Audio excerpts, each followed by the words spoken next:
বাংলাদেশের একটি ঐতিহ্যবাহী পত্রিকা, দৈনিক পত্রিকা, দৈনিক যুগান্তর 25 পেরিয়ে 26-এ পা দিল। এই পত্রিকার প্রতি আমার শুভকামনা রইল এবং এর যে নতুন সম্পাদক হয়েছেন কবি আব্দুল হাই শিকদার, তিনি ফ্যাসিবাদের বিরুদ্ধে একটি জোরালো কণ্ঠ ছিলেন এবং সবসময় তিনি জোরালো ভূমিকা রেখে এসেছিলেন।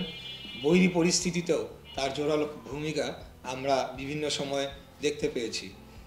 একইভাবে যুগান্তরও তার জায়গা থেকে শত সীমাবদ্ধতা থাকা সত্ত্বেও, শত চাপ থাকা সত্ত্বেও মিডিয়ার উপরে তারা চেষ্টা করেছে দেশের বিভিন্ন অসঙ্গতি, দেশের বিভিন্ন জনমানুষের সমস্যা এবং বাংলাদেশের গণতন্ত্রহীনতার কথাগুলো তুলে ধরতে। তো আমার আশা থাকবে এবং আমার প্রত্যাশা থাকবে যে আগামী দিনও যুগান্তর আরও সাহসী ভূমিকা পালন করবে এবং আরও অনেক প্রতিষ্ঠাবার্ষিকী আমরা যুগান্তরের দেখতে পাবো। আমি যুগান্তর পত্রিকার সার্বিক সাফল্য কামনা করছি।